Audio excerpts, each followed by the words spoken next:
Class में हम prokaryotic cell के बारे में पढ़ेंगे, जो कि हमारी क्लास 11th के cell the unit of life का नेक्स्ट टॉपिक है। इससे पहले हमने cell the unit of life में सेल थ्योरी के बारे में पढ़ा था। आज हम इससे प्रोकैरियोटिक सेल को पढ़ेंगे। प्रोकैरियोटिक सेल का मतलब होता है प्रो का मतलब है प्रिमिटिव मीन्स ओल्ड। कैरियोटिक जो हमारा शब्द है वो मिलकर के बना है कैरियन से।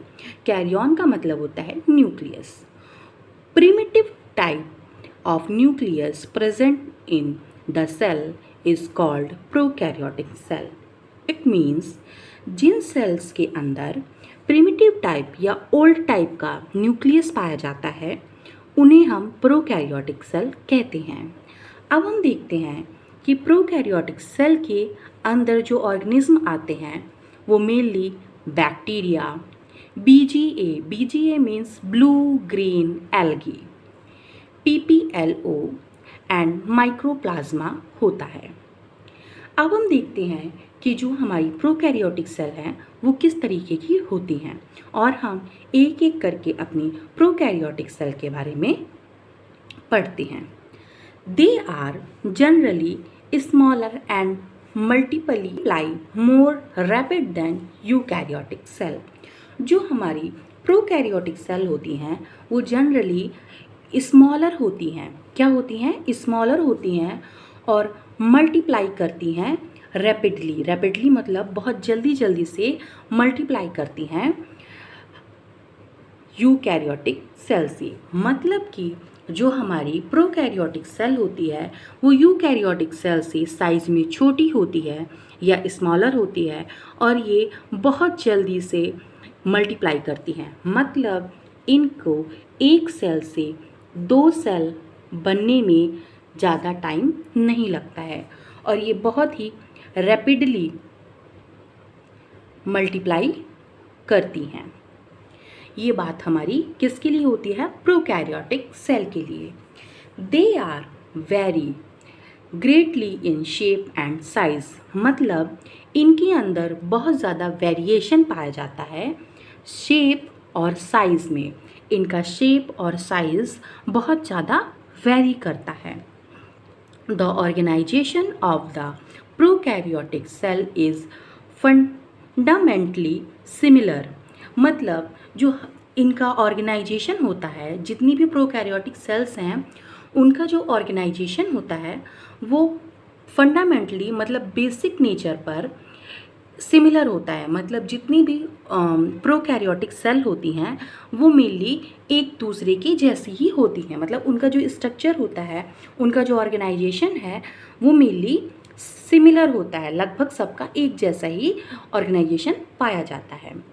दे exhibit a wide variety of shape and function। But जैसे इनका ऑर्गेनाइजेशन तो सिमिलर होता है, मतलब ये एक ही तरीके से फॉर्म होती हैं, बट ये जो होती हैं ये इनमें जो वैरायटी पाई जाती है वो शेप और फंक्शन के आधार पर ये बहुत ज़्यादा वेरी करती है। मतलब इनका जो शेप होता है वो भी अलग अलग तरीके का होता है और ये जो फंक्शन परफॉर्म करती हैं वो भी अलग अलग तरीके के फंक्शन परफॉर्म करती हैं। यहाँ तक कि बातों में हमको ये समझ में आया है कि जितनी भी प्रोकैरियोटिक सेल हो, वो चाहे बैक्टीरिया हो या माइक्रोप्लाज्मा हो या पीपीएल हो, ये फंडामेंटली सिमिलर टाइप के होते हैं। मतलब इनके जो बेसिक फॉर्मेशन है वो सेम है, बट इनके अंदर शेप और फंक्शन में बहुत ज़्यादा वेरिएबिलिटी पाई जाती है। जब हम देखते हैं all prokaryotic have a cell wall. जितनी भी प्रोकैरियोटिक सेल्स होती हैं वो किसको सेल वॉल पाई जाती है, उनके अंदर सेल वॉल पाई जाती है सराउंडिंग द सेल मेम्ब्रेन। जितनी भी प्रोकैरियोटिक सेल्स होते हैं या प्रोकैरियोटिक ऑर्गेनिज्म होते हैं उनके अंदर सेल वॉल पाई जाती है जो कि सेल मेम्ब्रेन को सराउंड करती है। मतलब जैसे कि मान लीजिए ये एक सेल मेम्ब्रेन है। ये सेल मेम्ब्रेन है, तो इसको सराउंड करती हुई क्या पाई जाएगी? सेल वॉल पाई जाती है, सेल वॉल पाई जाती है। अगर हम सेल मेम्ब्रेन मानते हैं तो उसको सराउंड करते हुए हमें क्या पाया जाता है? सेल वॉल पाया जाता है। ये जो है वो सभी प्रोकैरियोटिक सेल में पाया जाता है। बट ध्यान रखने वाली बात है कि एक्सेप्ट माइक्रोप्लाज्मा, मतलब कि माइक्रोप्लाज्मा को छोड़कर जितनी भी प्रोकैरियोटिक सेल हैं उन सभी में सेल वॉल पाई जाती है। नो वेल डिफाइंड न्यूक्लियस, इनके अंदर वेल डिफाइंड न्यूक्लियस नहीं होता है। मतलब यही एक करैक्टर है जिसकी वजह से इन्हें प्रोकैरियोटिक सेल बोलते हैं, क्योंकि इनका जो न्यूक्लियस होता है वो वेल डिफाइंड नहीं होता है, बल्कि ऐसे इंटेंगल्ड टाइप से पड़ा रहता है। इसीलिए इसे प्रोकैरियोटिक, मतलब ये प्रिमिटिव टाइप ऑफ न्यूक्लियस है, जबकि एडवांस न्यूक्लियस जो होता है वो वेल डिफाइन होता है। इसीलिए इसे प्रिमिटिव टाइप ऑफ न्यूक्लियस कहते हैं। जो जेनेटिक मटेरियल है इज़ बेसिकली नेकेड, मतलब उसके सराउंडेड में कोई भी मेम्ब्रेन या इन्वेलप नहीं पाया जाता है। ये करैक्टर हमारे प्रोकैरियोटिक सेल के करैक्टर होते हैं। अब कुछ हमारी इम्पॉर्टेंट बातें आती हैं जिनको मैंने अलग से नोट की फॉर्म में लिख रखा है। Many bacteria have small circular DNA called plasmid. ये बैक्टीरिया होती हैं, मतलब अगर हम अपनी एक बैक्टीरियल सेल को देखें तो इसके अंदर हमारा इस तरीके का प्रिमिटिव टाइप ऑफ जो हमारा न्यूक्लियस है, या न्यूक्लियस के अंदर ही हमारा डीएनए होता है, तो जो हमारा प्रिमिटिव टाइप ऑफ डीएनए होता है वो तो प्रेजेंट होता है, बट इसको छोड़कर स्मॉल सर्कुलर डीएनए पाया जाता है। अदर देन जो हमारा मेन डीएनए है उसे छोड़कर इसके अंदर एक स्मॉल सर्कुलर डीएनए पाया जाता है, जिसको हम प्लाज्मिड कहते हैं। क्या कहते हैं हम? प्लाज्मिड कहते हैं। अब हम देखते हैं प्लाज्मिड क्या क्या फंक्शन परफॉर्म करता है। Plasmid confirm certain unique phenotypic character. कैसे करैक्टर्स देता है? फिनोटिपिक करैक्टर्स देता है। ये बैक्टीरिया को फिनोटिपिक करैक्टर देता है। कौन? प्लाज्मिड। अब जब हम अपने क्लास 12th के चैप्टर बायोटेक्नोलॉजी को पढ़ेंगे तब हम इस प्लाज्मिड के बारे में बहुत अच्छे से पढ़ते हैं।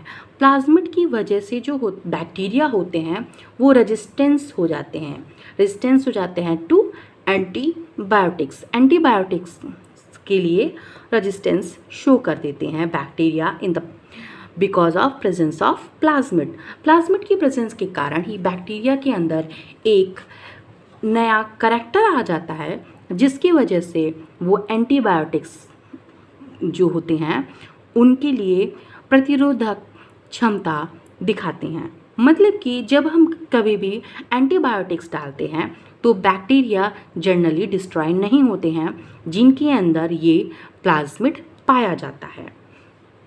अब हम इसके जो होता है वो शेप और साइज़ के हिसाब से भी बहुत ज़्यादा वैरी करता है। तो बैक्टीरिया है 4 बेसिक शेप। जो बैक्टीरिया होता है उसके पास बेसिकली 4 टाइप के शेप होते हैं। नंबर 1 बैसिलस जो होता है वो रॉड लाइक बैक्टीरिया का जो शेप होता है उन बैक्टीरियाज को हम बैसिलस कहते हैं। कोकस वो बैक्टीरिया होते हैं जो कि स्फेरिकल होते हैं, जिनका शेप स्फेरिकल होता है, उन्हें हम कोकस कहते हैं। विब्रियो मतलब कॉमा शेप्ड स्ट्रक्चर जिनका होता है उनको हम विब्रियो कहते हैं। और स्पाइरल हमारा स्पाइरल जो होता है वो स्पाइरल शेप्ड जितने भी स्ट्रक्चर्स दिखाते हैं उन्हें हम स्पाइरम कहते हैं, स्पाइरलम कहते हैं। इस तरीके देखते हैं कि हमारी प्रोकैरियोटिक और यूकैरियोटिक सेल के अंदर क्या क्या डिफरेंस पाया जाता है। जब हम सेल साइज़ की बात करते हैं तो जो प्रोकैरियोटिक सेल होते हैं उनका साइज़ 1 to 2 μm माइक्रोमीटर होता है, जबकि जो हमारे यूकैरियोटिक सेल होते हैं वो 10 to 20 माइक्रोमीटर के होते हैं। जब बात करते हैं हम सेल वॉल की तो जितनी भी प्रोकैरियोटिक ऑर्गेनिज्म होते हैं उनकी सेल वॉल में म्यूरामिक एसिड पाया जाता है, जबकि यूकैरियोटिक में जो भी सेल वॉल पाई जाती है उसमें म्यूरामिक एसिड नहीं पाया जाता है। अब हम बात करते हैं इन्वेलप की। तो हमारी जो सेल्स होती हैं उनके आउटर में सेल इन्वेलप पाया जाता है, जिसमें जो प्रोकैरियोटिक सेल्स होती हैं उसमें पर पाया जाता है। जो हमारी प्रोकैरियोटिक सेल्स होती हैं उनके जो इन्वेलप होता है वो कैलेक्स, सेल वॉल और सेल मेम्ब्रेन से मिलकर बना होता है, जबकि यूकैरियोटिक में जो हमारा सेल जो इन्वेलप होता है वो सेल वॉल और फंजाई में पाई जाती है। तो जो यूकैरियोटिक इन्वेलप होता है उसमें सेल वॉल और सेल मेम्ब्रेन ही पाई जाती है, गैस नहीं पाया जाता है। न्यू एनवलप जो होता है हमारी प्रोकैरियोटिक में होता है उसमें सबसे आउटर ग्लाइकोकैलिक्स होता है, उसके अंदर सेल वॉल और सबसे इनर सेल मेम्ब्रेन पाई जाती है। मतलब कि जब हम एक सेल को देखते हैं तो इसके सेल एनवलप में सबसे आउटर ग्लाइकोकैलिक्स होता है, उसके अंदर सेल वॉल होती है और सबसे अंदर सेल मेम्ब्रेन होती है। ये तीनों स्ट्रक्चर मिलकर के सेल इन्वेलप बनाते हैं। क्या बनाते हैं?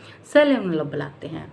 जबकि जब हम यूकैरियोटिक सेल को देखते हैं तो उसमें सेल वॉल और सेल मेम्ब्रेन आपस में मिलकर के सेल इन्वेलप बनाती हैं, और जबकि सेल वॉल यूकैरियोटिक सेल में सिर्फ प्लांट और फंजाई में पाई जाती है।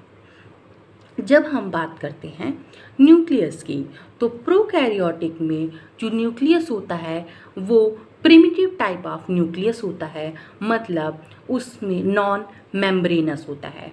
न्यूक्लियस के सराउंड में कोई मेम्ब्रेन नहीं पाई जाती है, जबकि यूकैरियोटिक में न्यूक्लियस मेम्ब्रेन जो होती है वो प्रेजेंट होती है, न्यूक्लियर मेम्ब्रेन प्रेजेंट होती है।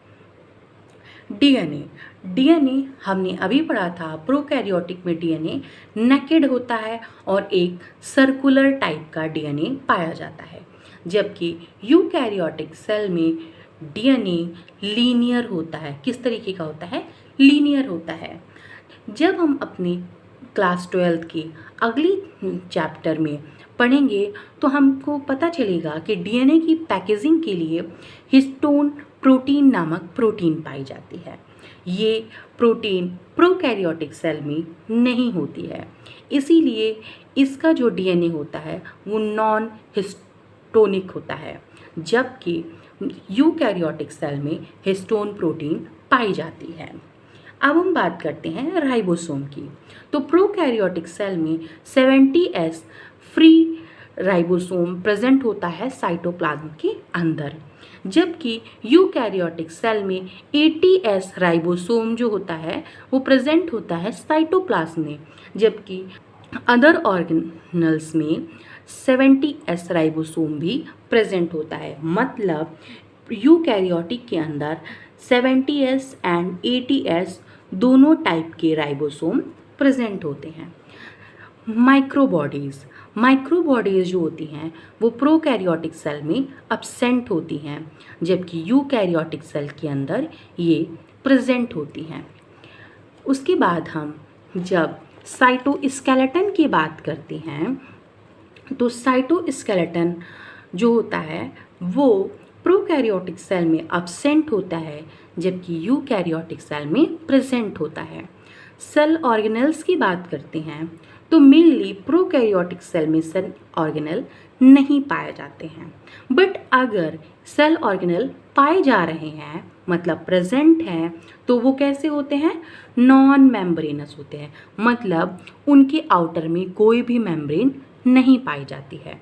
जबकि यूकैरियोटिक सेल में जितनी भी ऑर्गेनेल होती हैं वो मेम्ब्रेनस होती हैं और इसके अंदर नॉन मेम्ब्रेनस ऑर्गेनेल्स भी पाए जाते हैं। इस तरीके से हमने अपने प्रोकैरियोटिक और यूकैरियोटिक के बीच का डिफरेंस पढ़ लिया है। अब हम इन सभी टॉपिक्स को अपनी NCERT के अंदर एक बार देखते हैं, दोबारा से रिवाइज करते हैं कि और देखते हैं हमारी NCERT में कौन कौन से टॉपिक्स दिए गए हैं और ऐसा कोई पॉइंट तो नहीं है जो हमसे यहाँ पर छूट गया हो, तो उसे हम अपनी NCERT से कवर कर लेंगे। हम यहाँ पर अपने प्रोकैरियोटिक सेल को रिवाइज करते हैं।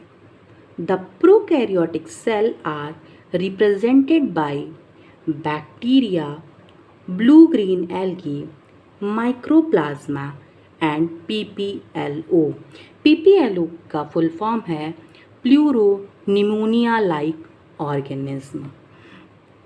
तो हमने अपने जितने भी प्रोकैरियोटिक सेल हैं उनके एग्जाम्पल्स को देखा कि हमारे जो प्रोकैरियोटिक सेल हैं उनके मेनली एग्जाम्पल क्या होता है, हमारा बैक्टीरिया, ब्लू ग्रीन एल्गी, इसी को हम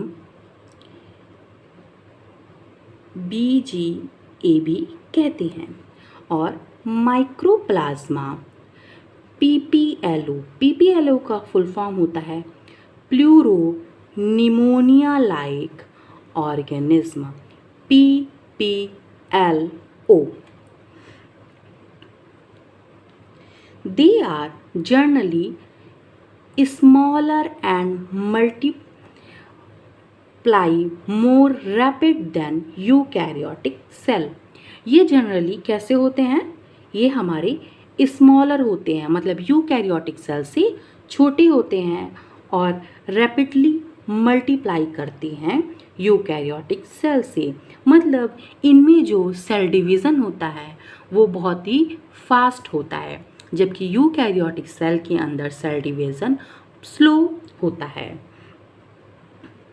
दे are very greatly in shape and size. ये इनका शेप और साइज़ के आधार पर इनके अंदर वेरिएशन पाए जाते हैं। 4 basic shape of bacteria are. Bacteria में कितनी प्रकार के शेप पाए जा रहे हैं, 4। बैक्टीरिया में मेनली 4 टाइप के शेप पाए जाते हैं। कौन कौन सा शेप होता है, bacillus rod like, कोकस spherical, vibrio comma shaped and spirillum मतलब स्पाइरल। इस तरीके के हमारी शेप के हम बैक्टीरिया पाए जाते हैं। मेनली कितने प्रकार के बैक्टीरिया पाए जाते हैं, 4 टाइप का शेप बैक्टीरिया में पाया जाता है, जैसे कि बैसिलस। बैसिलस कैसे होते हैं, रॉड लाइक बैक्टीरिया होते हैं। कोकस जो होता है वो स्फेरिकल शेप का बैक्टीरिया होता है, जबकि विब्रियो जो होता है वो कॉमा शेप्ड बैक्टीरिया होता है, और स्पाइरलम जो होता है वो स्पाइरल शेप्ड बैक्टीरिया होता है। इस तरीके से हमारे बैक्टीरिया के अलग अलग शेप पाए जाते हैं।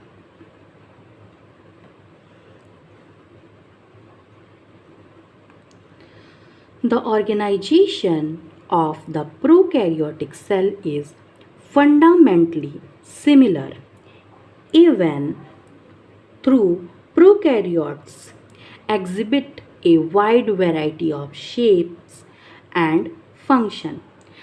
मतलब कि जितनी भी ऑर्गेनाइजेशन होता है प्रोकैरियोटिक सेल का वो कैसा होता है, फंडामेंटली सिमिलर होता है, मतलब जितने भी प्रोकैरियोटिक सेल होते हैं वो सिमिलर होते हैं,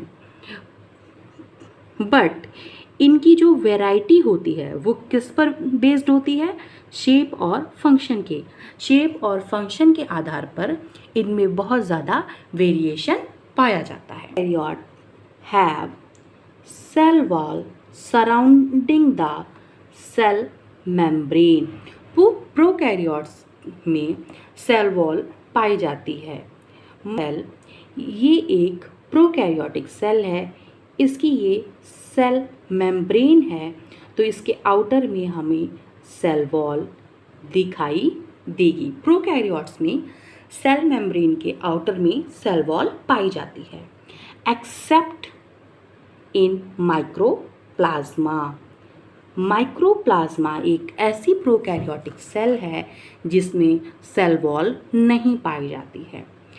इसी सेल वॉल की अब्सेंस के कारण माइक्रोप्लाज्मा अपनी शेप को चेंज करता रहता है, इसीलिए इसे जोकर ऑफ एनिमल किंगडम भी बोलते हैं। एनिमल किंगडम का जो जोकर होता है उसे माइक्रोप्लाज्मा कहते हैं, क्योंकि ये अपनी शेप को चेंज करता रहता है। Semi fluid matrix filling the cell is the cytoplasm. Cell के अंदर जो सेमी फ्लूइड मैट्रिक्स होता है उसे हम साइटोप्लाज्म कहते हैं। क्या बोलते हैं? साइटोप्लाज्म। साइटोप्लाज्म कैसा होता है? सेमी फ्लूइड मैट्रिक्स होता है। There is no well defined nucleus, और यही हमारे प्रोकैरियोटिक सेल का जो मेन फीचर है वो क्या है? Not well defined nucleus. The genetic material is basically naked. कैसा जेनेटिक मटेरियल होता है? नेकेड होता है, क्योंकि इसके अराउंड कोई भी मेम्ब्रेन नहीं पाई जाती है। तो जेनेटिक मटेरियल बेसिकली कैसा होता है? नेकेड टाइप का होता है। Not enveloped by a nuclear membrane. अब यहाँ पर आपको पता चला ना कि क्यों इसे नेकेड बोलते हैं? क्योंकि नॉट इन्वेलप्ड होता है, मतलब इसके अराउंड कोई भी इन्वेलप नहीं पाया जाता है by a nuclear membrane. Nuclear membrane का कोई भी इन्वेलप नहीं पाया जाता है। In additional the genomic DNA. Genomic DNA क्या होता है? हमारा जो मेन डीएनए होता है उसे जीनोमिक डीएनए कहते हैं। द सिंगल क्रोमोसोम और सर्कुलर डीएनए होता है। किसमें? प्रोकैरियोटिक सेल में। इन additional the genomic DNA many bacteria have small circular DNA outside the genomic DNA. मतलब बहुत सारे बैक्टीरिया होते हैं जिनके पास एक सर्कुलर डीएनए पाया जाता है। स्मॉलर मतलब छोटा सर्कुलर डीएनए पाया जाता है आउटसाइड द जीनोमिक डीएनए। जैसे कि यहाँ पर अगर मैं आपको दिखाऊं तो मान लीजिए यहाँ पर आपको एक स्ट्रक्चर के फॉर्म में समझाऊं।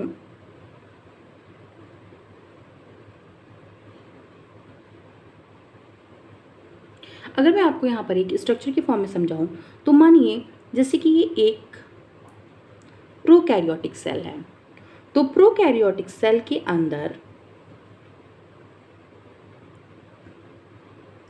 ये इसका जीनोमिक डीएनए है,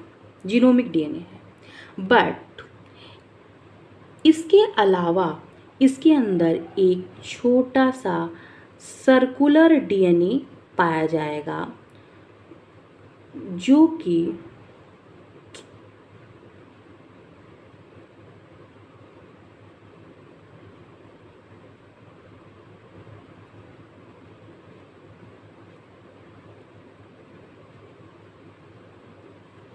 ये हमारा जीनोमिक डीएनए हो गया। और इस जीनोमिक डीएनए को छोड़कर भी इसके अंदर एक दूसरा डीएनए पाया जाता है अदर देन जीनोमिक डीएनए। ये भी एक सर्कुलर डीएनए है बट स्मॉलर होता है, इसे हम प्लाज्मिड कहते हैं। क्या बोलते हैं? प्लाज्मिड बोलते हैं। तो वहीं पर जब हम बात करते हैं, these smaller DNA are called plasmid. क्या कहते हैं इसको? हम प्लाज्मिड कहते हैं। प्लाज्मिड कहते हैं।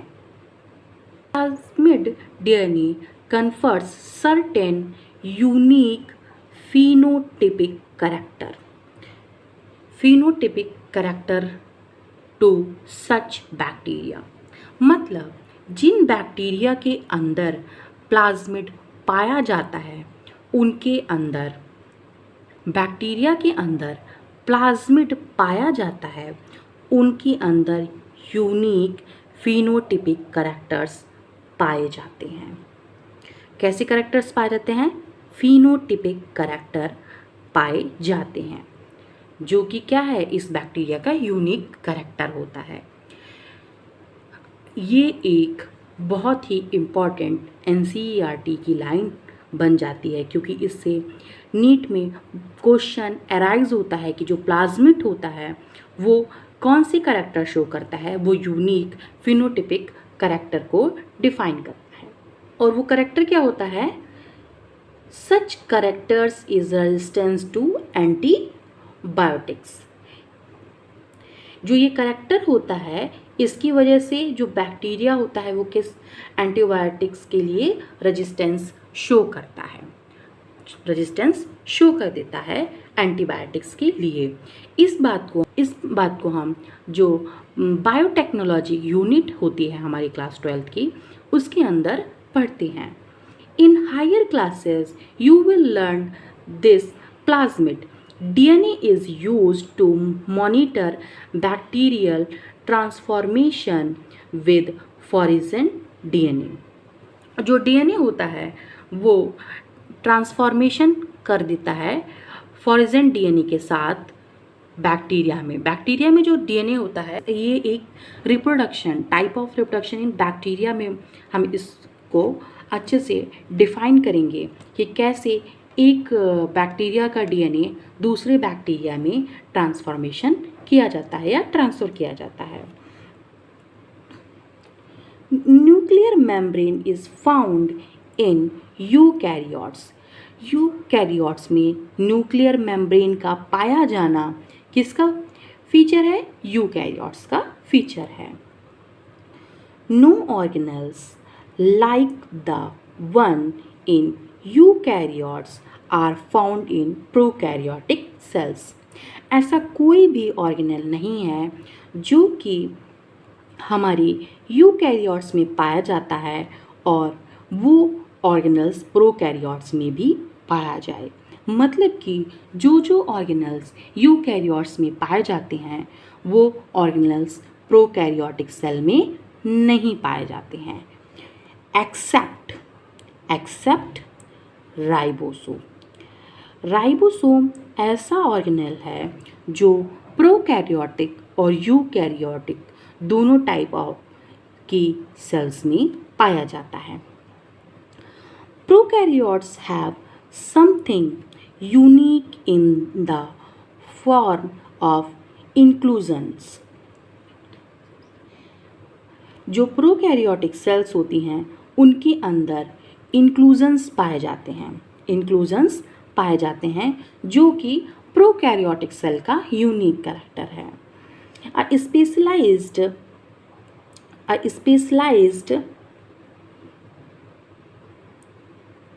differentiated form of cell membrane called mesosome is the characteristics of the prokaryotic cell। मैं आपको इस बात को यहाँ पर ऐसे समझाती हूँ, जैसे कि प्रोकैरियोटिक सेल्स जो होती हैं उनके अंदर, मैं यहाँ पर एक प्रोकैरियोटिक सेल आपको बना के दिखा रही हूँ। ये जो प्रोकैरियोटिक सेल है इसके अंदर कुछ क्या पाए जाते हैं? इंक्लूजन्स पाए जाते हैं। ये प्रोकैरियोटिक जो सेल बनाई है इसके अंदर कुछ इंक्लूजन्स पाए जाते हैं।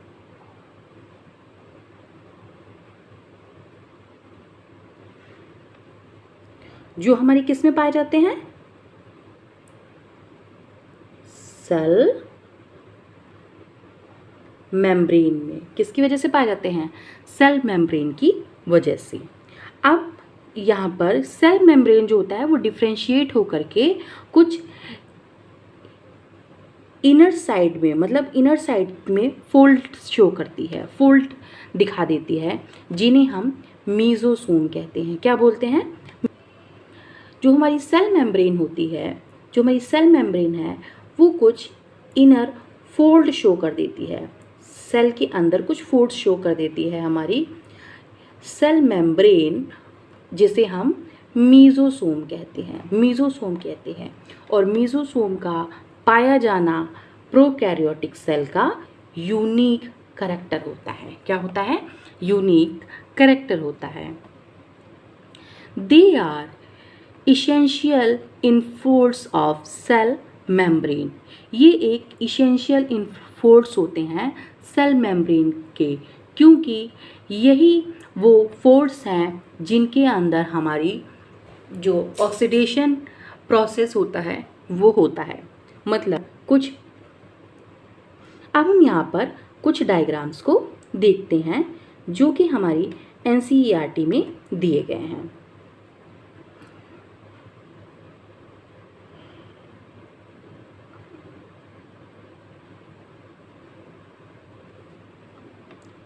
हमारी एनसीईआरटी ने यूकैरियोटिक सेल का डायग्राम दिया है।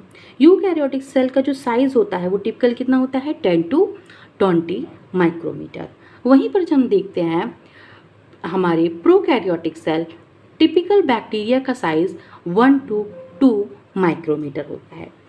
पीपीएलओ जो होता है वो 0.1 माइक्रोमीटर का होता है।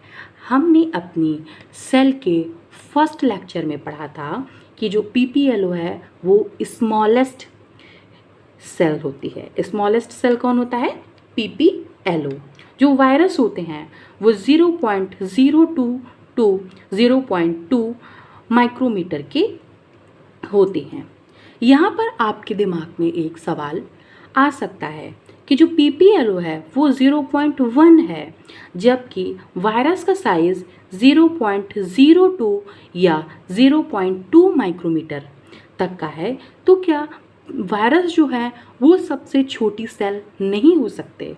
मतलब हम पीपीएलओ को स्मॉलेस्ट सेल क्यों कहते हैं? क्या हमारे वायरस स्मॉलेस्ट सेल नहीं हो सकते? लेकिन हम इस बात को जानते हैं कि सेल हमारी फंडामेंटल और बेसिक स्ट्रक्चर होता है, जबकि वायरस के अंदर सेल नहीं पाया जाता है। जो हमारा वायरस होता है ये एक सेल नहीं है। इस बात को हम अपनी क्लास 11th की फर्स्ट यूनिट के अंदर, वायरस जो है वो एक सेल नहीं होता है। इसीलिए जो हमारी स्मॉलेस्ट सेल है वो पीपीएलओ है, जबकि वायरस का साइज़ पीपीएलओ से छोटा है, बट वो सेल ना होने के चक्कर से स्मॉलेस्ट सेल नहीं कहलाती है। इस तरीके से हमने अपने प्रोकैरियोटिक सेल को आज पढ़ा। प्रोकैरियोटिक सेल के साथ साथ हमने प्रोकैरियोटिक और यूकैरियोटिक सेल के अंदर जो डिफरेंस पाए जाते हैं उन्हें भी डिस्कस किया। नेक्स्ट क्लास में हम अपने next topic cell envelope and its modification के बारे में पढ़ेंगे।